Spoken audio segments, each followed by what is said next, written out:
How's that? Yeah, it's recording. I see it. Okay. Thank you. Good job, Sarah. Go ahead. I appreciate your help with all this. So thank you all for coming. Tonight we have Penny Cothran, and she is in Columbia, South Carolina. She is the National Sierra Club representative in the state of South Carolina for the program called Ready for 100, and that is referring to Ready for 100 Clean Energy.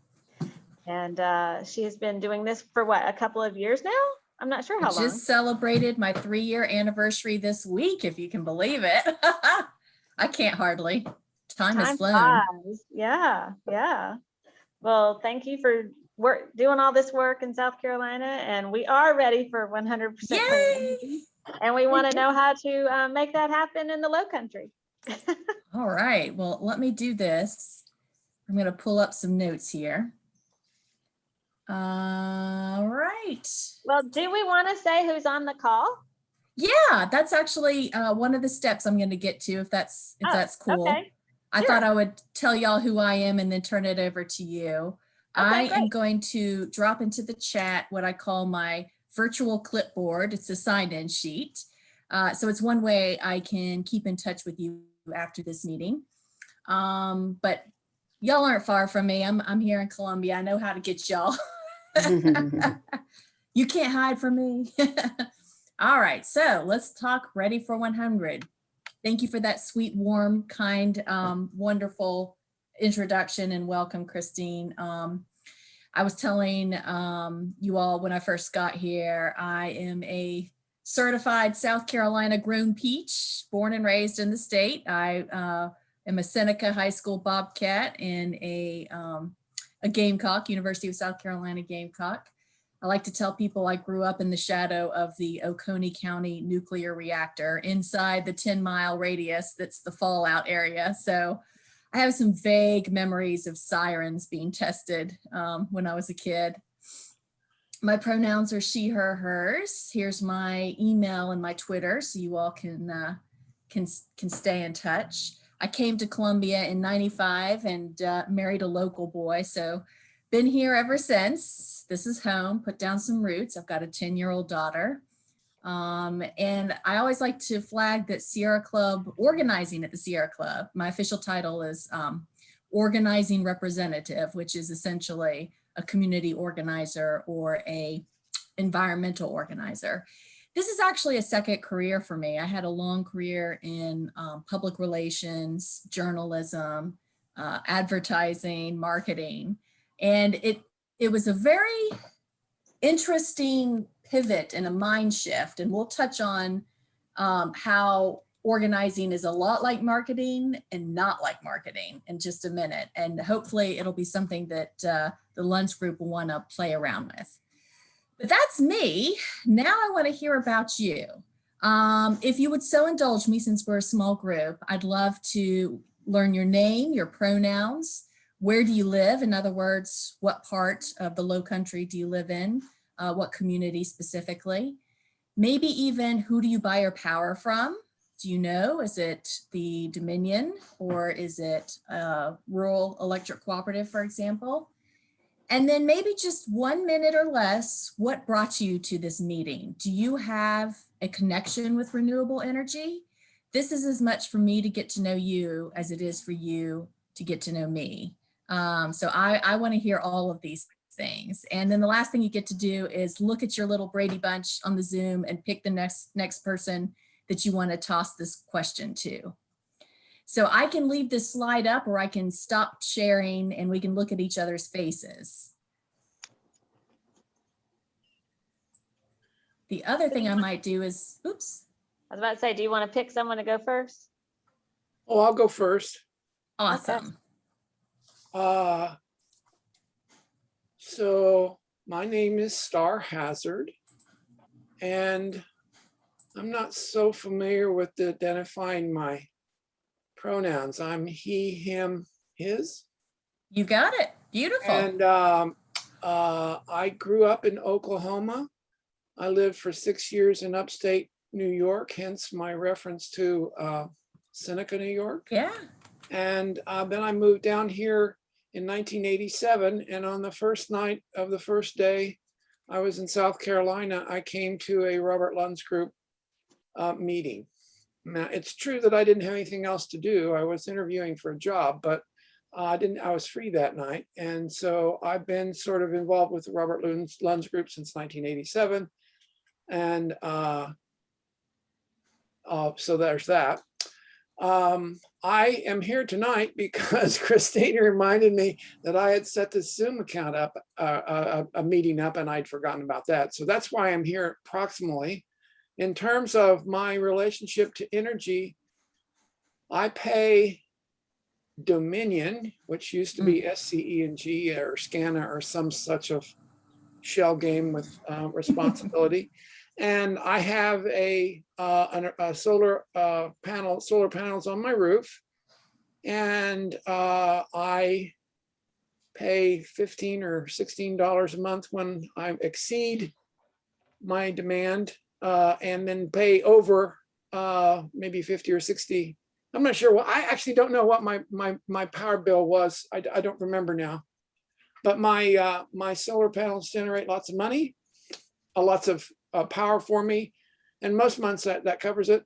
I looked a little bit into going the battery route, but that was another high expense that I'm not ready to finance at the moment.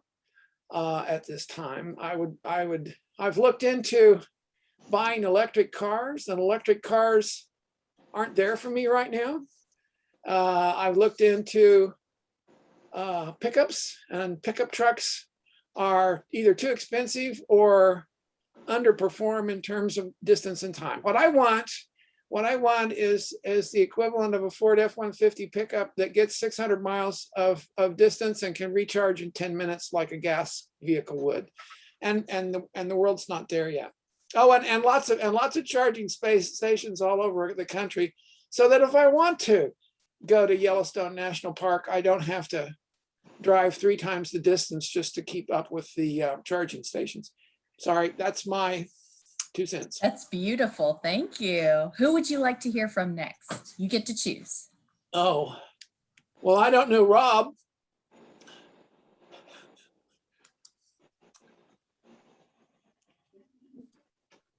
Do you mean Ron? Ron Sobchak? I'm sorry, Ron. Yes, sorry. It's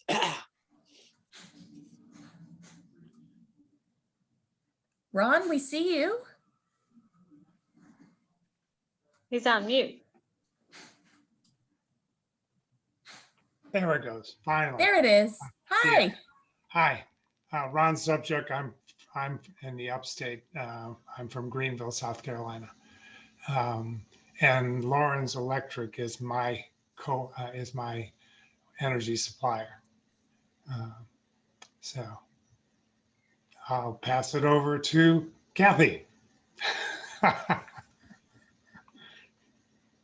Oh, Kathy's on mute too. Hey, I'm Kathy Weatherford. Actually, I was a member of the Lunz group up until about 3 years ago. I moved to Greenville. That's how I know Ron, and I passed this Ready 100 link onto our local chapters, ex-con. So that's why we're here. I hope it's okay. I didn't realize it was directed toward the Low Countries group. well, we'll assign as many tasks as possible for you guys. It's actually fully transferable. I love that. Thank you. Yeah, this Kathy, is who- great. Who do you Everything want to that- toss it to? Hey, Christine. Hello. I guess to me then, all right. So Christine von Kalnitz, I live in Mount Pleasant, South Carolina. I'm the chair of the local Robert Lunz group, and I am here because I care about making South Carolina ready for 100% clean energy, and I want to get this going in the Low Country. And I do have solar on my roof as well. And on occasion, we pay $10 to the Dominion Electric Company. And just want to encourage that across the board for as many people as possible. And I think Yvonne is on. Yvonne I'm Michelle? here. Can you hear me? Yes, ma'am. Yes. Hi.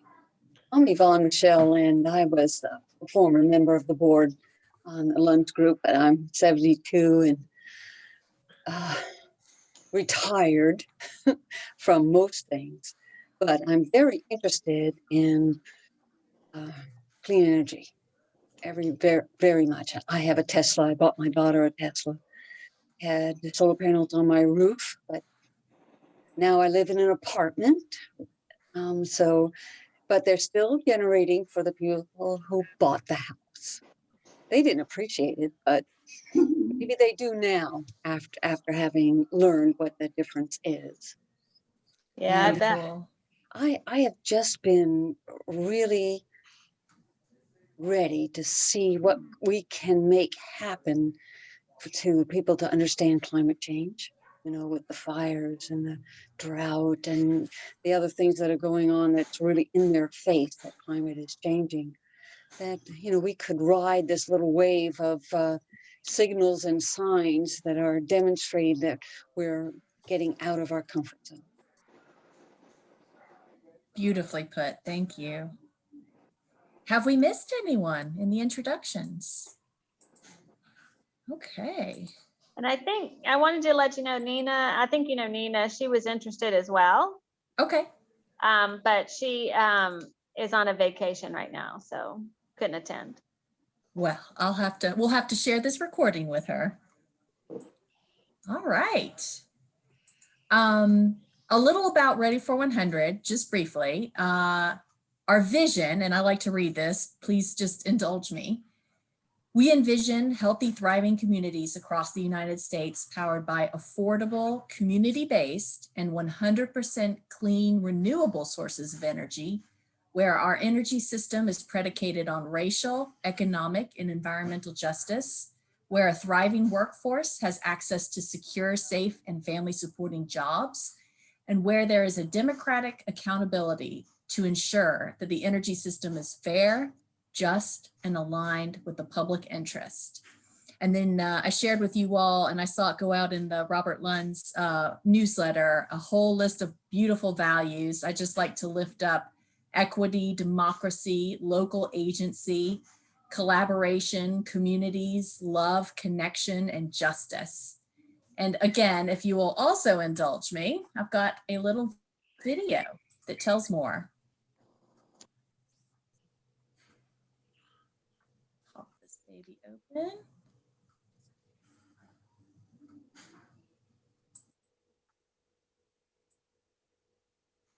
And holler if the noise, the volume doesn't come through.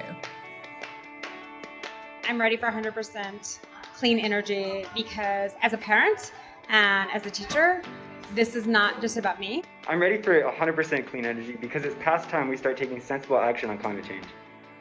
I'm ready for 100% clean, renewable energy because with community leadership, we could have new career pathways, protect our health by reducing pollution, and drive more affordable energy prices for all.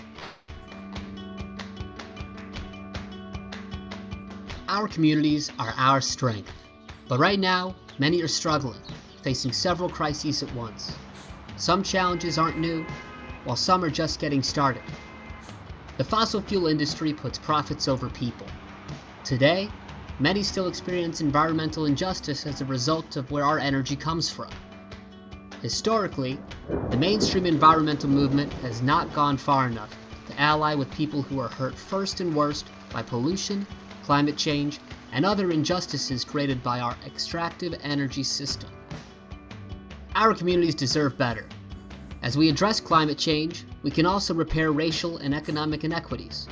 It's time to follow the lead of people on the front lines.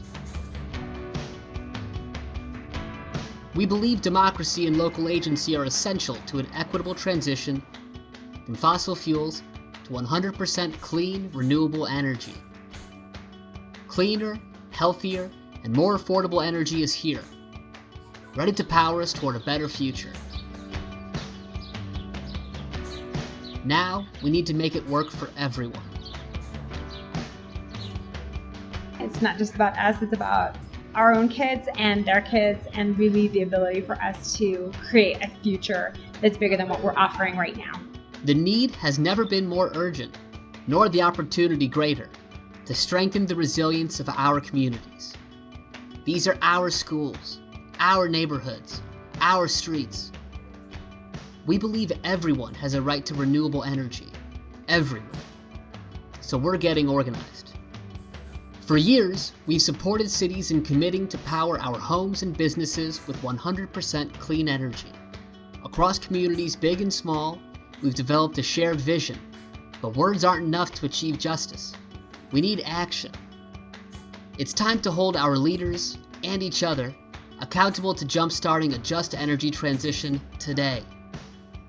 We win when we rise together for a cleaner and more democratic energy system.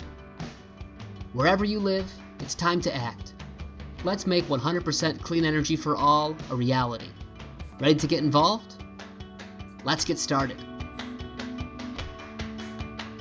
Sierra Club learned from local campaigns across the nation. The Ready for 100 Activist Toolkit will now help you drive this type of change in your community.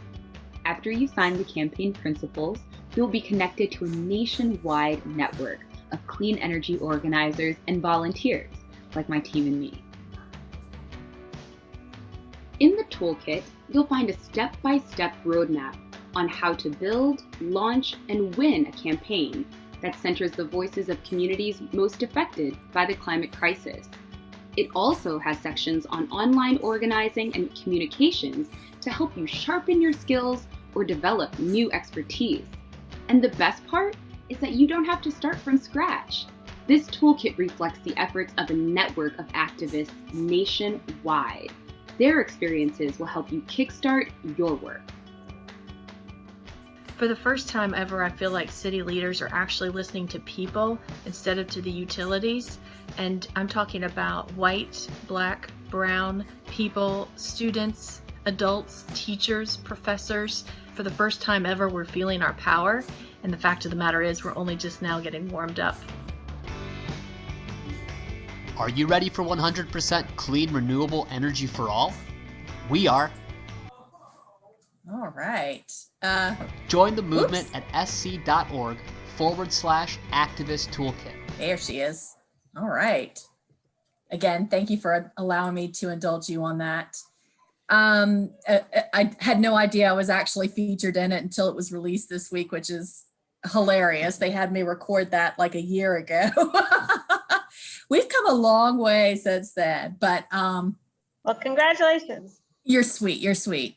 So Ready for 100 has also come a long way since then. We used to kind of be known as the resolutions campaign. The push after Trump was elected was to basically have cities and mayors step up where the president hadn't, and the cities were going to fulfill the Paris Accord and get us to where we wanted to be. The theory of change has since sort of changed for the better, I would say, within the Ready for 100 campaign. We now feel that 100% clean renewable energy is the main narrative.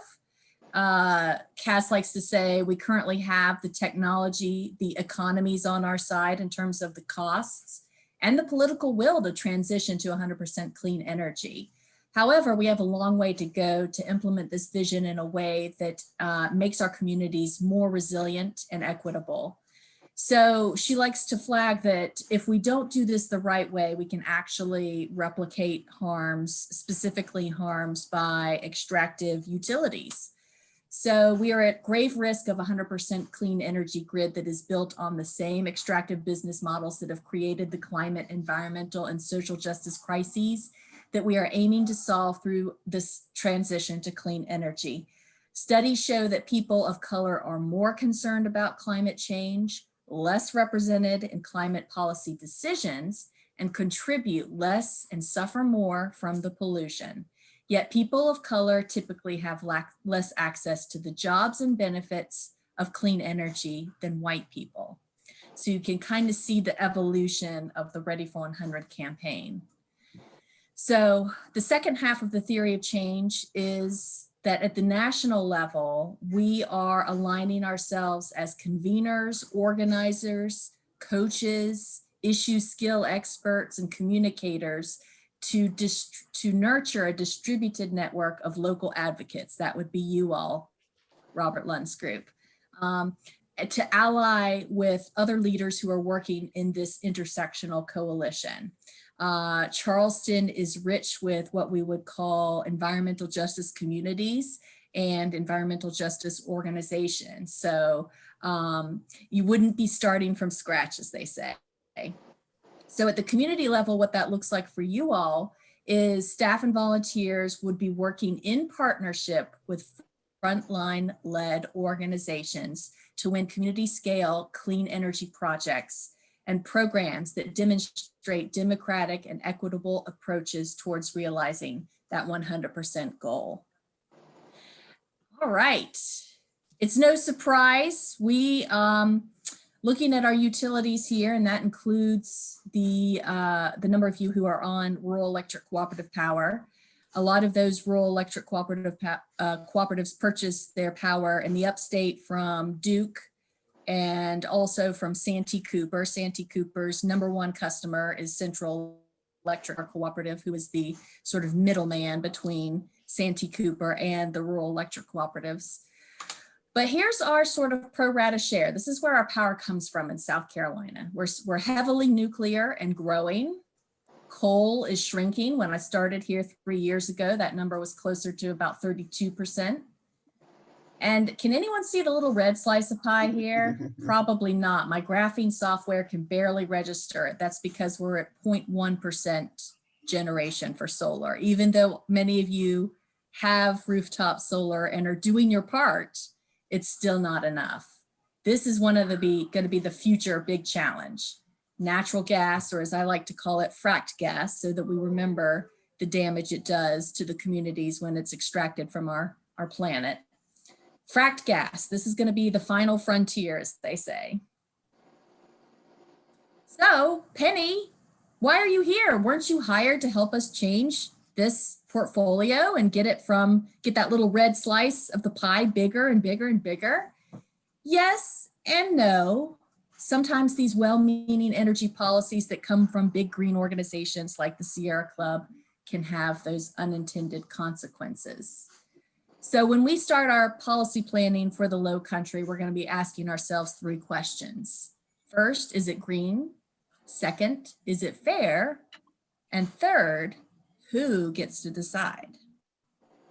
And later on, if y'all would like to have me come back, I have a little sort of in the can explanation about energy democracy in South Carolina and whether or not community choice or community choice solar or community choice aggregation could be implemented in our state.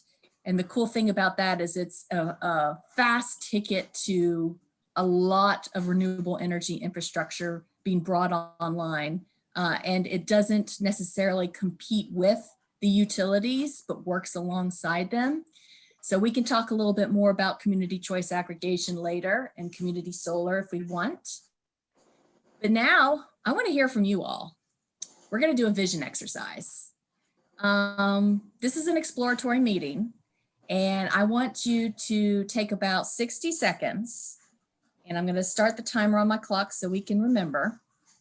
And you're going to ask yourself, imagine we all get together, we organize, and Charleston has won. We've won. Whatever it is we want, we won. What would the headline in the Post and Courier read tomorrow?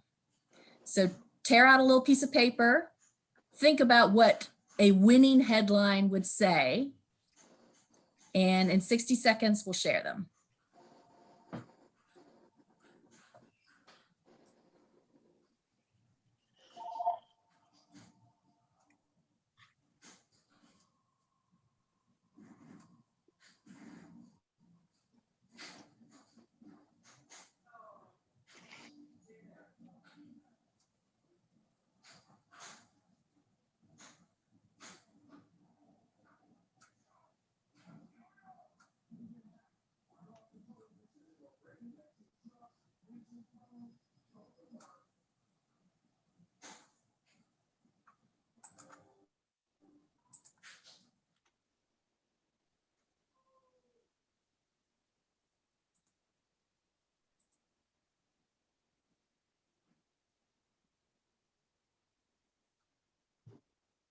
About 10 more seconds.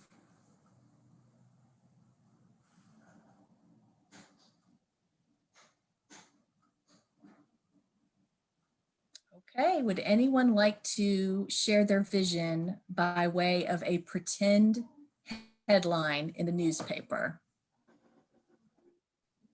Imagine we've executed the perfect Ready for 100 campaign. We are transitioning, maybe Charleston County, the city of Charleston, the communities, Berkeley, all of the communities are transitioning to clean, renewable energy. What will the headline read? And since we have Greenville on the line. Yeah, Greenville, hop in. Yeah, not just the Post and Courier, but whatever their newspaper is as well. Yeah, we have the Greenville News. I think that's our. Okay. Very good. Does anybody have a dream headline? I wrote healthy and just healthy, just and 100% clean energy for Charleston.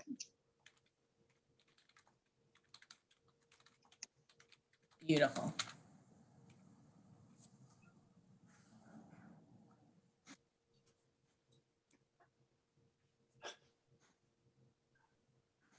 So I wrote down two things, that all of the public parking garages in Charleston now are roofed by solar panels, and that all of the schools from elementary to postgraduate are functioning on 100% renewable energy. Because we're on the coast, I think there ought to be somewhere in the harbor where we're running tidal turbines that generate, even if it's just a little bit of electricity, that ought to be made use of. And then I'd like my mass transit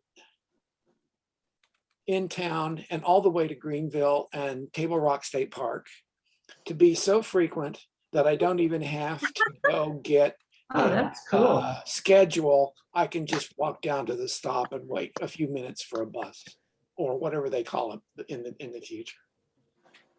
I want to be a part of your vision so bad. Yes, good job.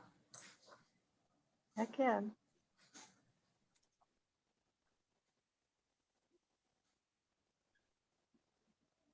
Does anyone else want to dream big? Yeah, how about our Greenville friends? You want me to say something, Ron? I had something along the lines of STAR, that Greenville commits to 100% clean energy. I don't know what you want to call it, Trans Am or Eurail or whatever, from Charleston to the upstate. So we're thinking alike. Excellent.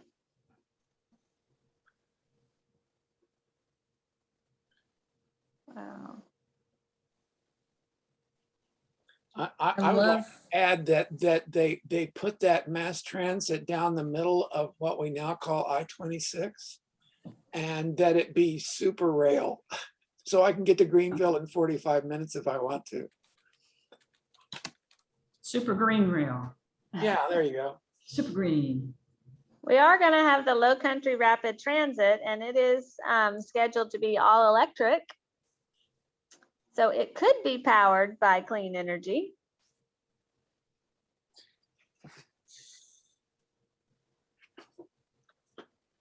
It's scheduled to be, I guess, 2025 maybe would be the opening of the LCRT.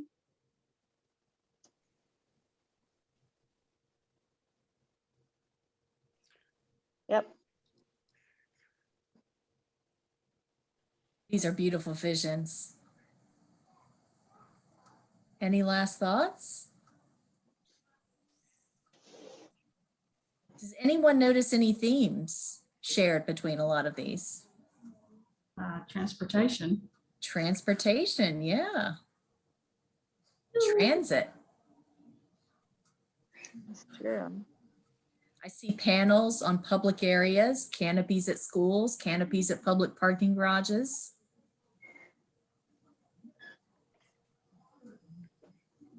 I see turbines, tidal, maybe wind as well.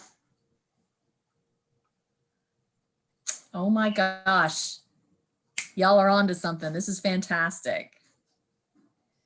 So sort of the last thing I had to go over before we really just sort of open this up to a dialogue is, why in the world is the Sierra Club focusing on this idea of organizing? You saw the video where they talked about an organizing toolkit that Ready for 100 is rolling out. They've won a lot of successes on this distributed organizing model, whereby sort of a distributed organizer such as myself supports local teams by offering expertise, coaching. You know, I have access to all of the Sierra Club's fun tools for recruiting, for setting up online petitions, for sending out blast emails, sort of all the cool tools that we have access to. We organize for power, and I wanted to share a couple of points. This is one of my heroes, Marshall Gans. Marshall was one of the freedom riders. He organized with Cesar Chavez. He's an OG, amazing organizer. Blast emails, that would be just, you've probably gotten a couple from the Sierra Club already. It's, you know, they don't work as well as, say, a phone call or even text. We have peer-to-peer texting, but it's a good way to get a lot of people sharing and understanding some points that you want to make. It's one of my, as an organizer, one of my least favorite tactics, but it's still effective. So keep it filed away in the back of your mind, Star. I appreciate that. So Marshall Gans thinks of organizing as a form of leadership. It's identifying, recruiting, and developing leaders out of others. Cesar Chavez very famously told us, you know, what is organizing? Organizing is talking to one person and then talking to another person and then talking to another person and then talking to another person. It's not mass communications. It is talking to people on the most intimate of levels to build that community and to build power from the resources within that community. Organizers do not provide services to clients. We're not social services. We do not market products to customers. I'm telling you a little bit about Ready for 100, but I'm sort of coaching and explaining our theory of change. And if it's something you like, hopefully you all will pick it up and run with it. Organizing is becoming a constituency. It's moving from a bunch of random people and communities in the Low Country to a full-fledged constituency who can stand together on behalf of your common concerns. And whether or not those common concerns veer towards transportation, towards clean energy, towards schooling, towards healthcare, you are a better community as a result of organizing. Organizers ask themselves 3 questions. Who are my people? What is their urgent problem? And how can they turn their resources into the power to solve that problem? This is the hard one. We often sell ourselves short on the resources we have. We might feel that politically the state of South Carolina is going one way and we feel the other. We should move in a different direction. The truth of the matter is we have the power to make those changes. You do this in dialogue with your constituency. You build relationships, you tell stories, you devise strategies, and you design those structures for taking action. And then here's my favorite thing. Organizers develop new relationships out of old ones, sometimes by linking one person to another, and sometimes by linking whole networks of people together. So imagine the power of the Robert Lunz group or another group within the Sierra Club linking with an established community group or an environmental justice group. You know, the power multiplies exponentially. One result is the formation of new networks of that's wide and deep enough to provide a foundation for a new community in action. And then lastly, organized communities acquire agency, the capacity to act, and they do that by articulating why they must act, which is also known as their story.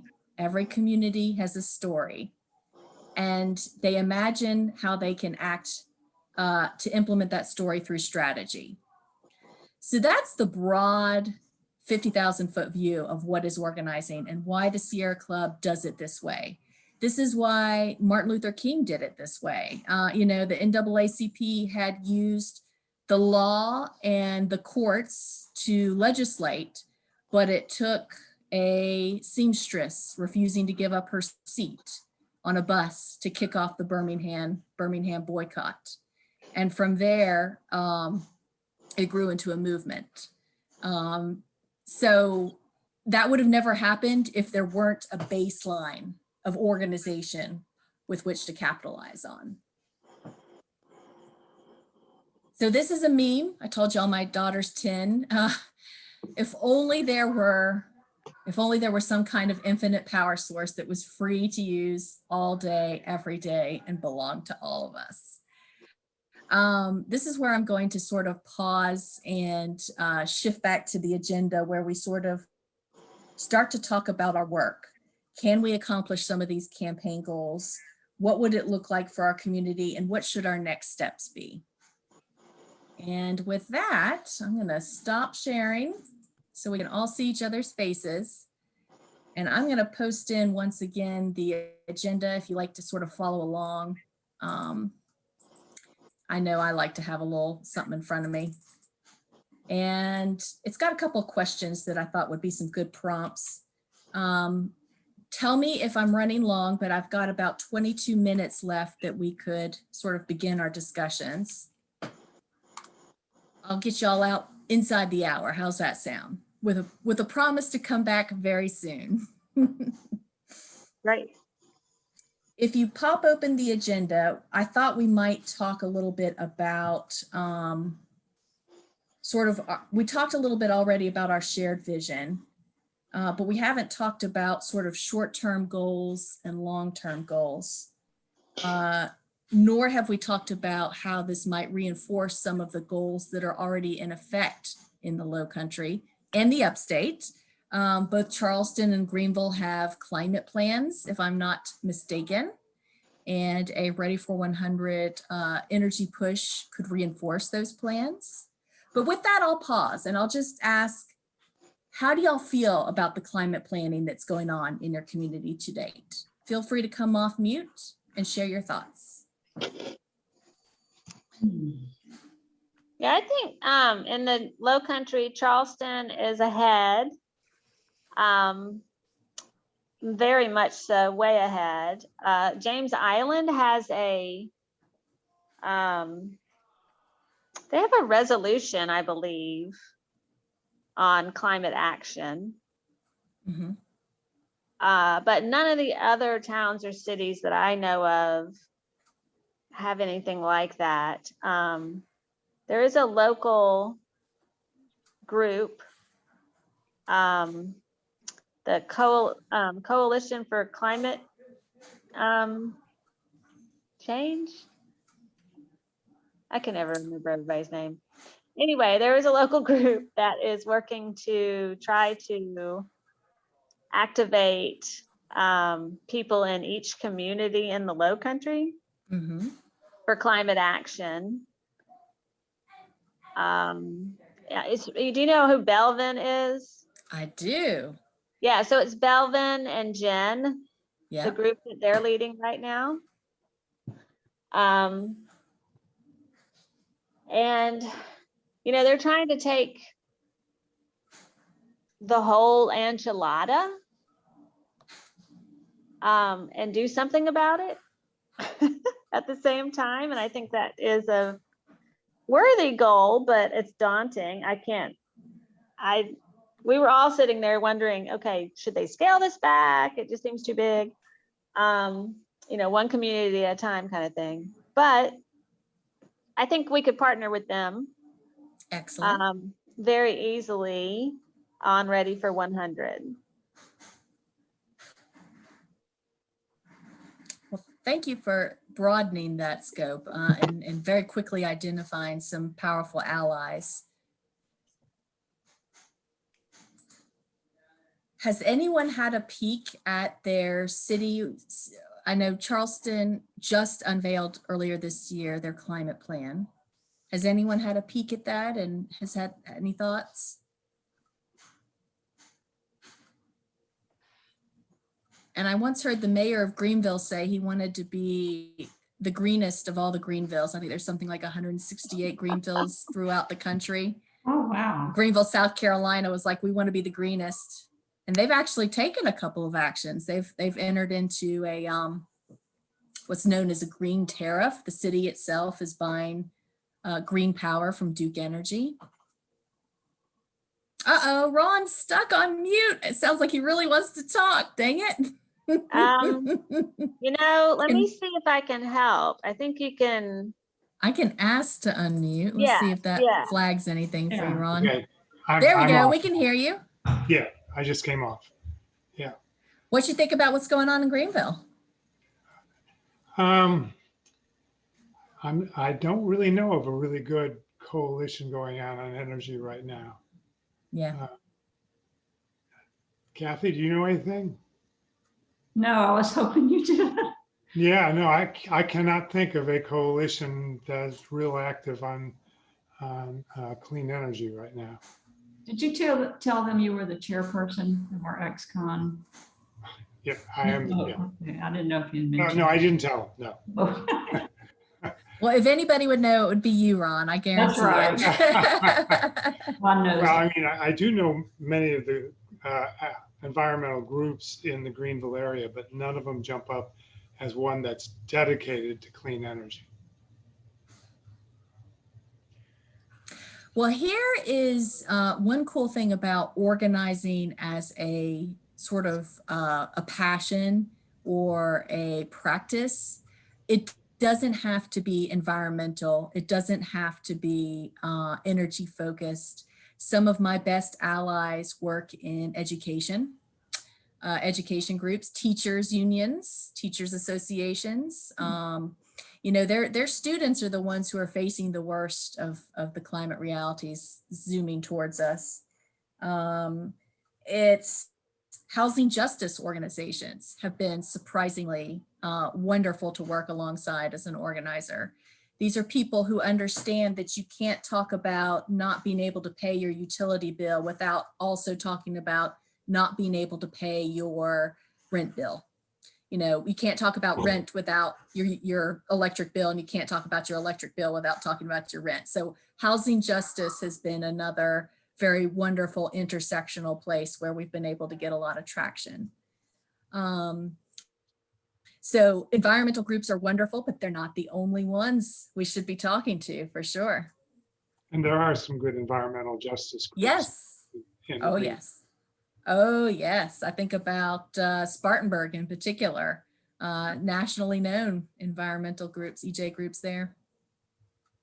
And EJ is short for environmental justice. These are also sort of commonly known as the frontline communities. These are communities who are sort of facing the worst of it. They may be located next to a coal-fired plant or a natural gas plant, or in my case, growing up, a nuclear plant.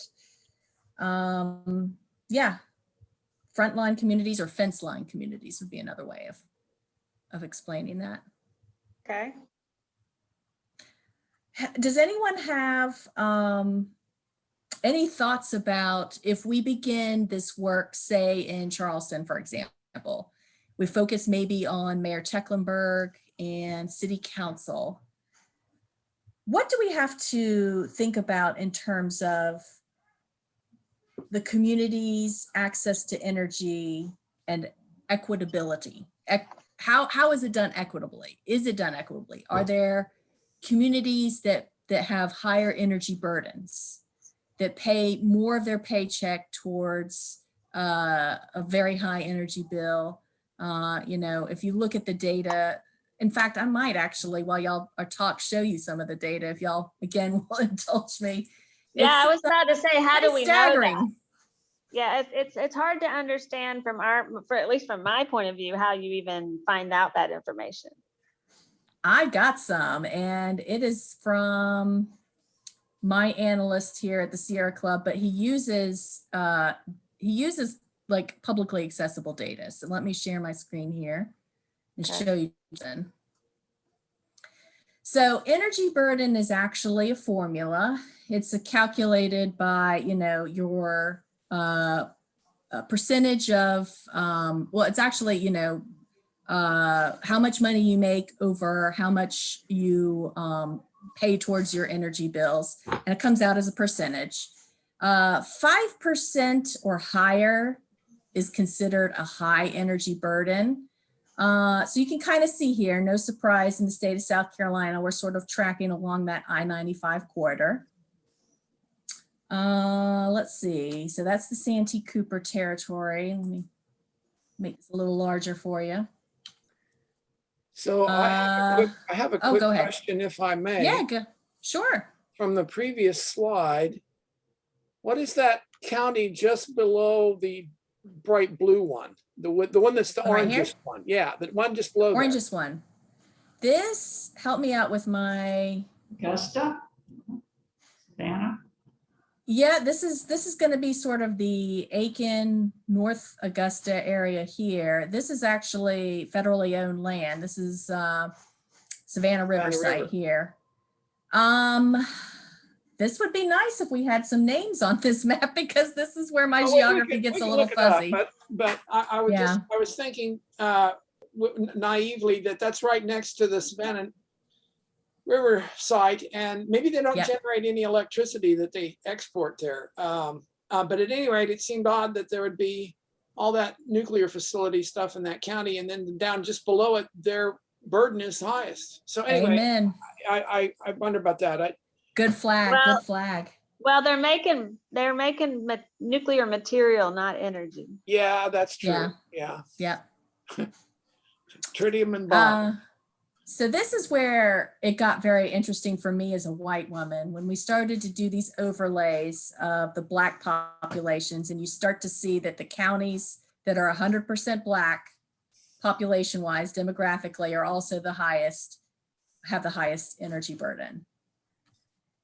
And same sort of thing here, census tracts.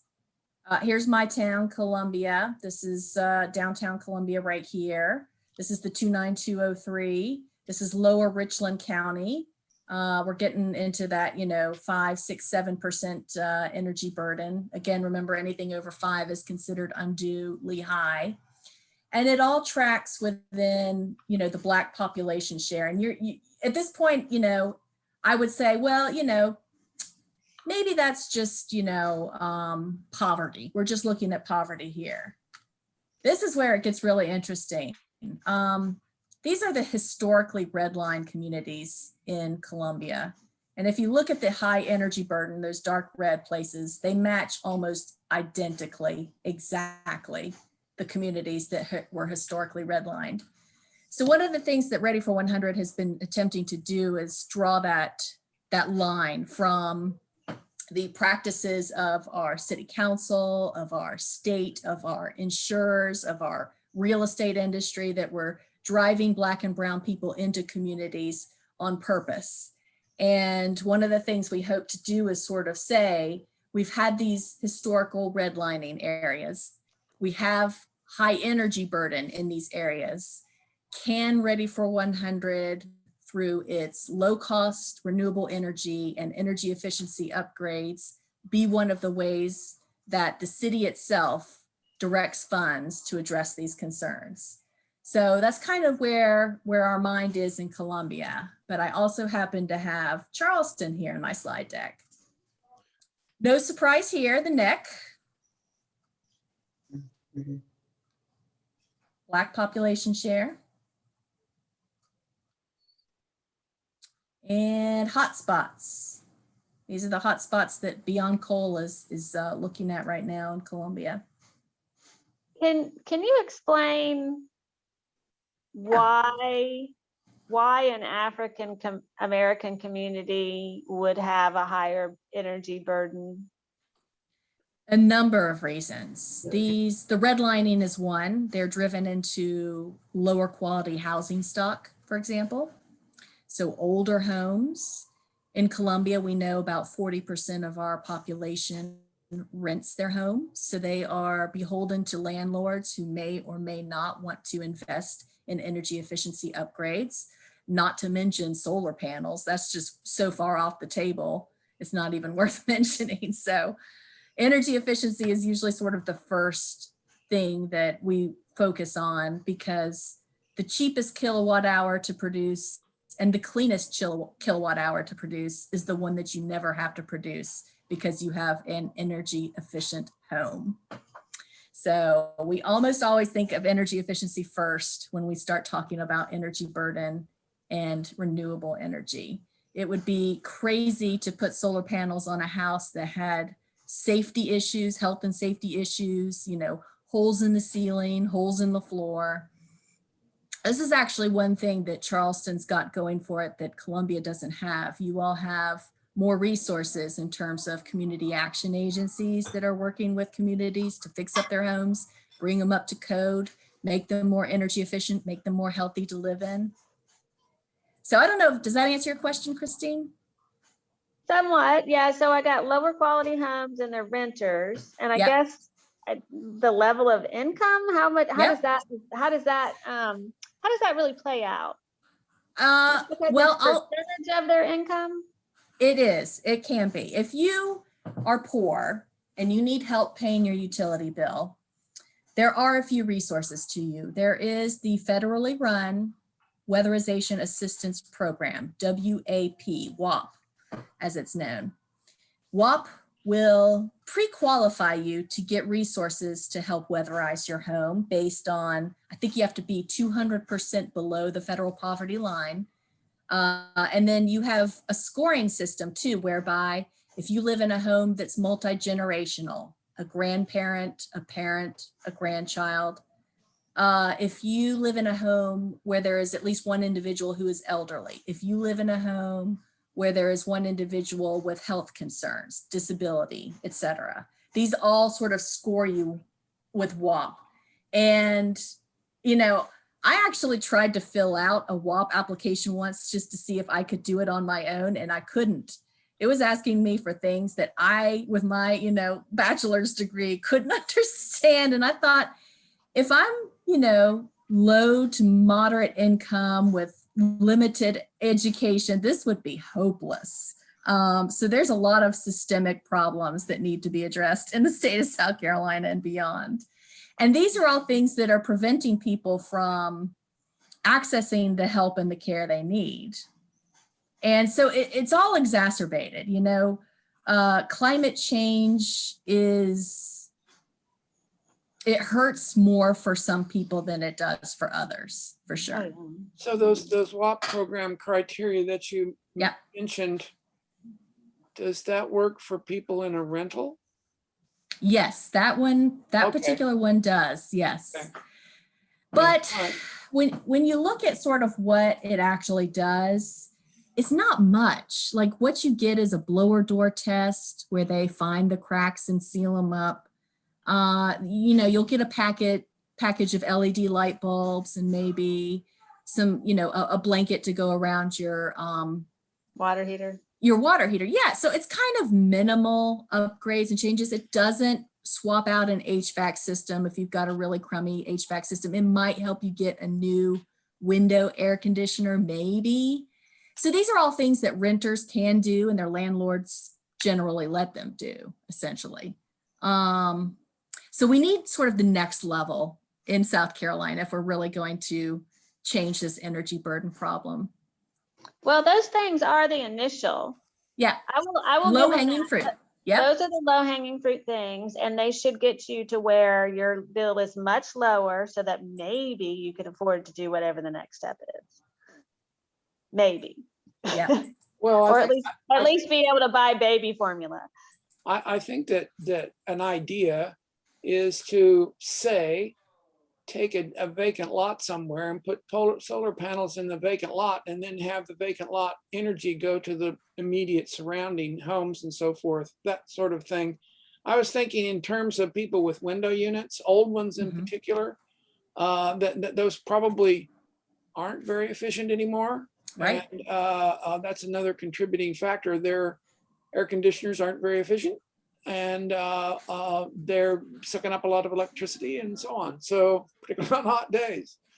And that's another exact. I hadn't really, I was thinking of redlining as something that happened in Chicago, and I never really thought of it as a Southern thing. And so that was a very interesting graph to see. Yeah, here in Columbia, I have friends who said, yeah, we just moved to Columbia. We went and pulled the titles on our house and it came with covenants.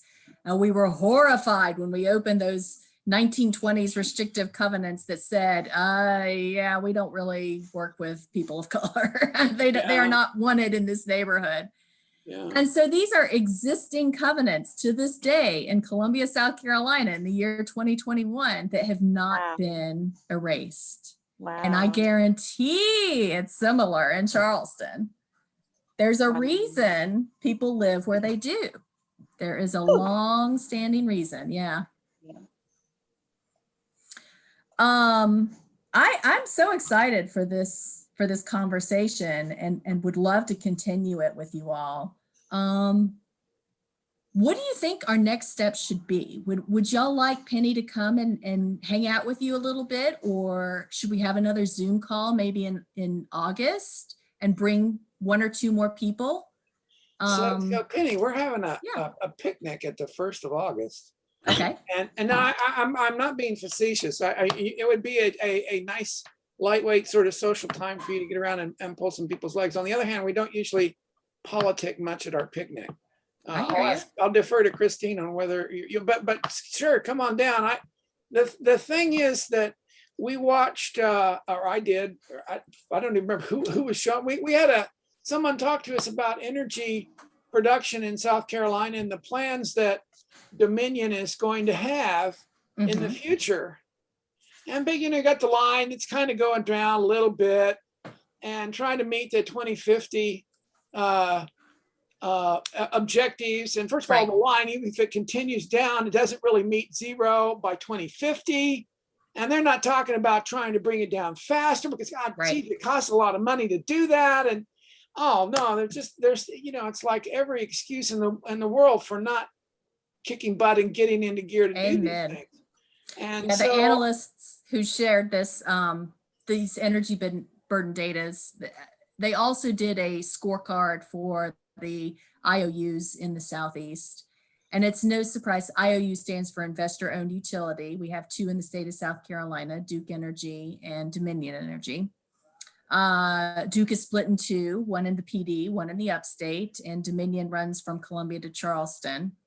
They basically took the utilities IRPs, their integrated resource plans, their plans for where they're going to generate their power, how, what percentage, et cetera, plug them into their analyses and spit out grades, report card grades.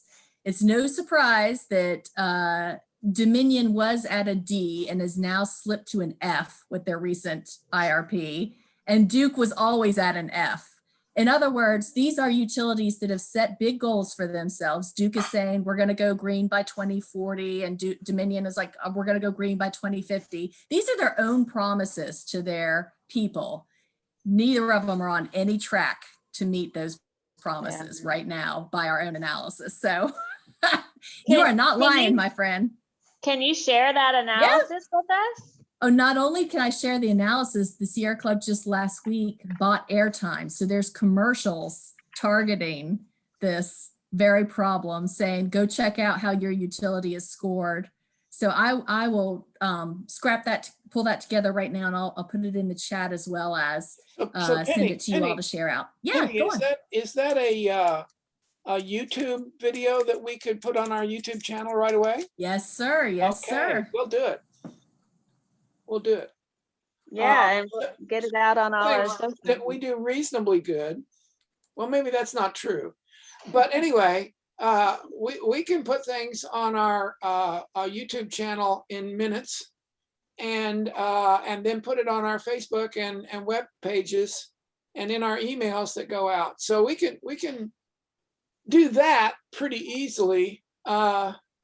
Running down to neighborhoods and having retail conversations with people I don't know. First of all, I'm the type of person who has done very well not going out and seeing people because I'm a real introvert.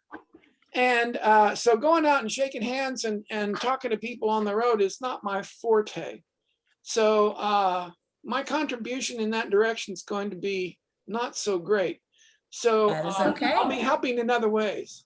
Absolutely. Like setting up Zooms like tonight. Yeah, well, I don't forget. All right. I've got the commercial. I'm dropping in the chat, just FYI. Everybody there's always a lot of goodwill. And then there's that first steps. You know, what can we get done and what can we get done and be able to say we did something? Yeah, I have a couple of thoughts and suggestions, but I'll pause and silence my mouth because it sounds like Christine wants to make a suggestion. Well, I was going to follow up on what you were saying, the next meeting. So I think, you know, is it okay with you if we just continue to meet with Greenville as well? Absolutely. Greenville, is that okay with you? That would be fantastic. Oh, thank you, Christine. Yes, I yes. thought I was kind of crashing the party by mistake. Do you know how thrilling it would be to knock out 2 major cities in South Carolina with one campaign? This is fantastic. Yeah, I think we should continue. Well, and Kathy and I have ulterior motives tonight. We were going to invite Penny to talk to our group and wanted to sit in on the talk. But yes, working together is always a good idea. OMG, yes. So if we did another online meeting in August to start sort of planning things, yeah, we're having our first face-to-face meeting in September, and we've invited, I reached out to Bruce, Cole, Bob Guild, and Benton, but why don't we include you as well? Sounds good. Fantastic. Yes, Christine, I'd like you to put me on your email so I can sort of make a connection. And if you want, I'll put you on ours. So, okay, great. Christine, did you mean to add Penny to that list or to add Kathy and Ron? Okay. Well, Penny, but I mean, Kathy and Ron, I mean, if you want to come, I mean, I'm talking about coming to Charleston. That's a long way from Greenville. Oh, okay. Not like but, no, we could maybe work them into sort of I think there by on the Zoom. list, yeah, on the list for our Zoom, because we want to have our meetings live and on Zoom from now on. Hybrid, nice. So that is a way that you could join from Greenville. That sounds great. That sounds good. From the comfort of your own homes. Or some tropical island. Where are you, Ron? I just don't want you to see the clutter behind me. You're in Charleston. We don't have pine trees quite like that, or palm trees quite like that. It looks nice. So yeah, so that's the first Thursday of September, Penny. Okay, you got it. And Bob did accept the invite already. I don't know if y'all can come carpool or whatever. Perfect. You know, I haven't heard from Bruce or Benton yet. Okay. And we're still trying to find a place for that meeting. Our normal place is MUSC, but since it's a hospital facility, they're still not allowing outside groups to come on campus because, you know, the COVID is getting ready to ramp back up. So we have to find another location. So that's what we're doing right now, is trying to find that. Well, thank you. Thank you. And thank you for the invitation. I love that we would be able to talk sort of both the political advocacy C4 component alongside the power building, grassroots organizing C3 component, and smush them all together in one powerful strategy session.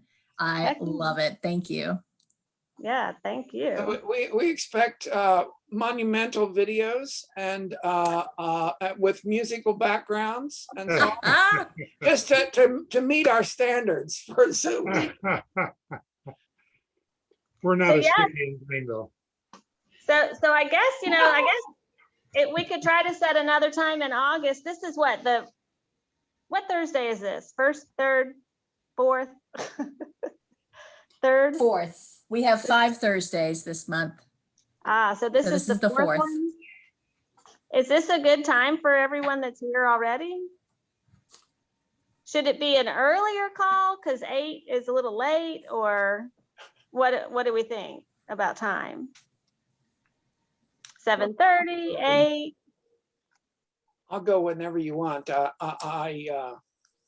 This is fine for me. I'm at home anyway. I'm retired, so I don't have to go anywhere. So I can be here whenever time. How about you, Penny? I am at your beck and call. Like I said, I'm just excited. So excited. Charleston and Greenville are both sticking their toe into this water. So 8 o'clock is fine by me. Anytime is fine by me. I'll be there. Okay. So Ron and Kathy, any opinion on that? I may be out of town. Well, you could call in, Ron. You I'm could not join sure us when with that's audio. You could be driving. Kathy, how about you? Kathy, how about you? I'm here. I'm here until September. Then I'm going out to Yosemite. Oh, cool. Yeah. Very nice. So yeah, I can cover for Ron. That sounds good. Okay, and then we can try to get pull some more people in from our groups. That's awesome. I usually make the suggestion of 1 or maybe even 2 people that you can personally ask. Please do so.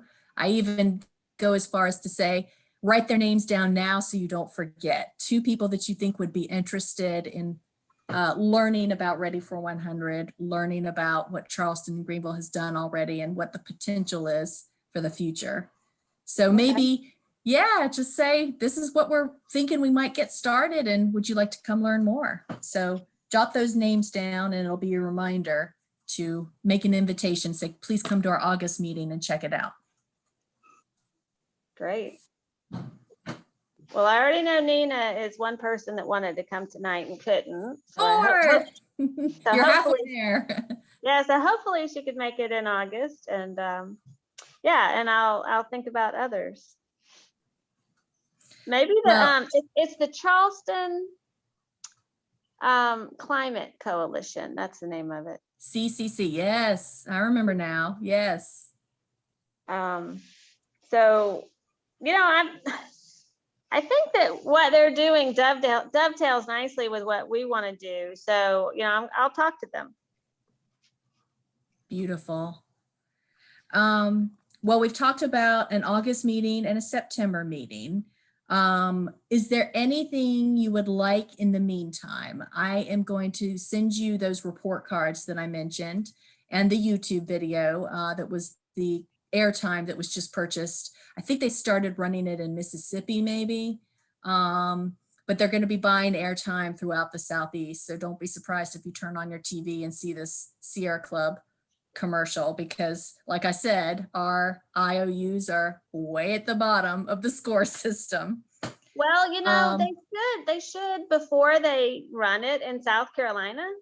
Mm-hmm. Every group in South Carolina should know it's coming, and we should all capitalize on it and get the word out to as many people as we can. We should write editorials and stuff like that.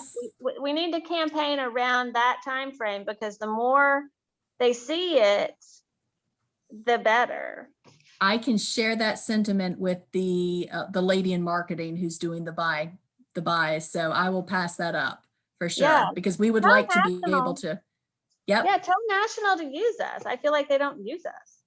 They don't, but they're investing, and I'm the one Utilize. rallying. Yes, we're the perfect Here's the thing. We're the perfect petri dish. If we could grow something here, you can grow it anywhere.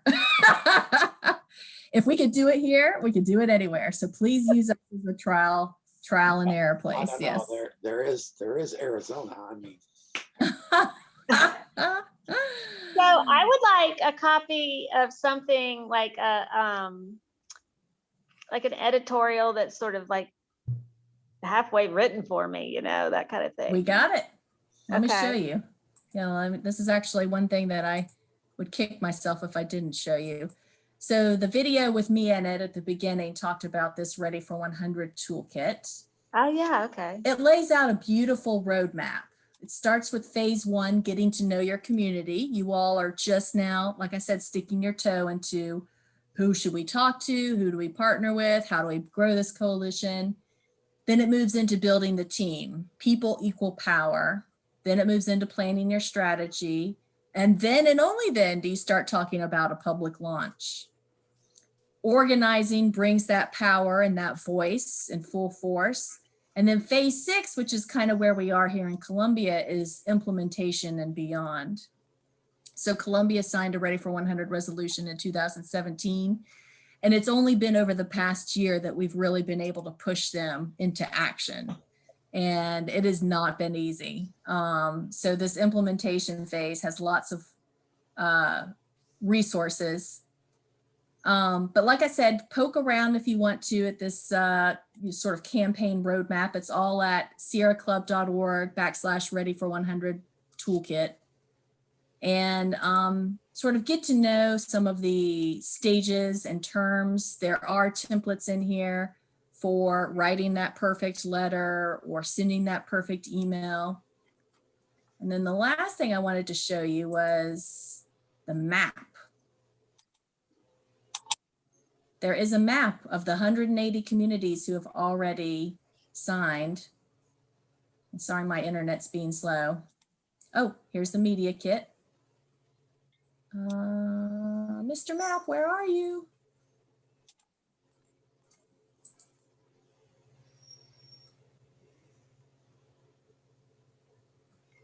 Pretty soon, you all will be featured on this map as one of the communities that's getting ready for 100%. And this is going to attract more people throughout our region to your cause. Like I said, Sierra Club is chocked full of all these amazing digital tools. For example, we can write, put our letters on the blog and then tweet them out. And like I said, the sky's the limit in terms of all the really cool stuff that we get to do. So, oh, go ahead. Another thing that it would be nice to have is sort of the list of community that you built in Columbia. Yeah. Because I'm wondering if that list includes people who really would work statewide. Yeah.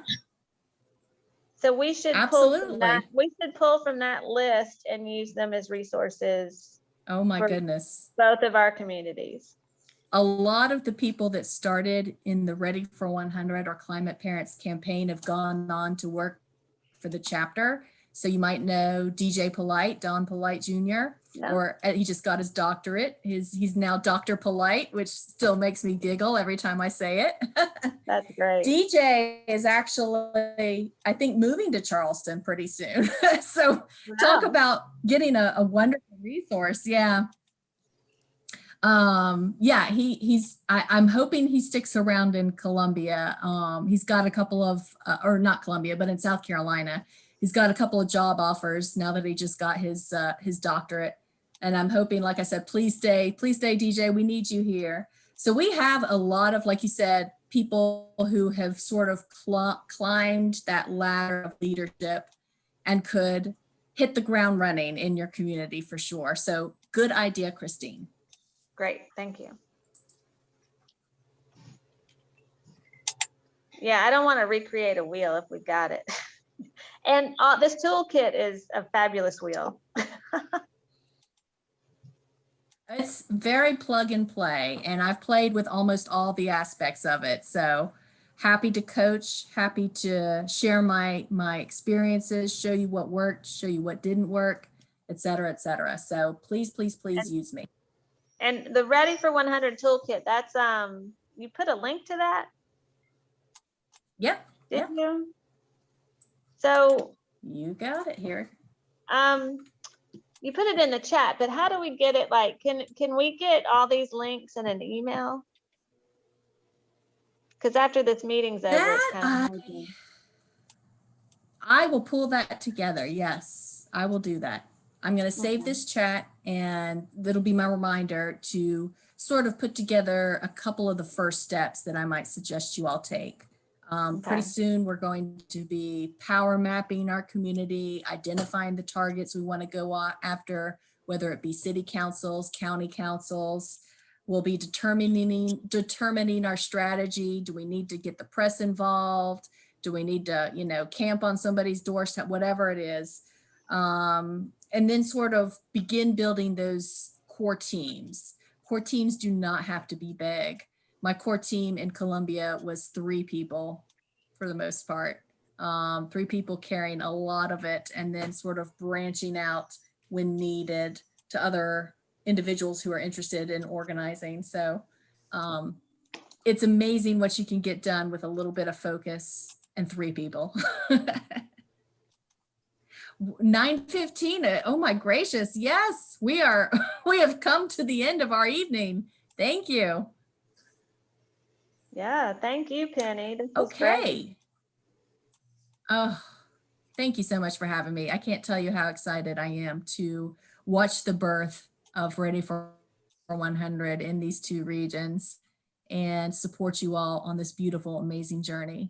So I appreciate you having me. Thank you. Thank you, Penny. Thank you, Penny. Nice to see everybody. Y'all have a good Yeah, night. thanks, Christine. See you later, Star. Bye-bye, everybody. Christine, I'll be in touch with those links. Thank you. Bye, Ron. Bye-bye, Kathy.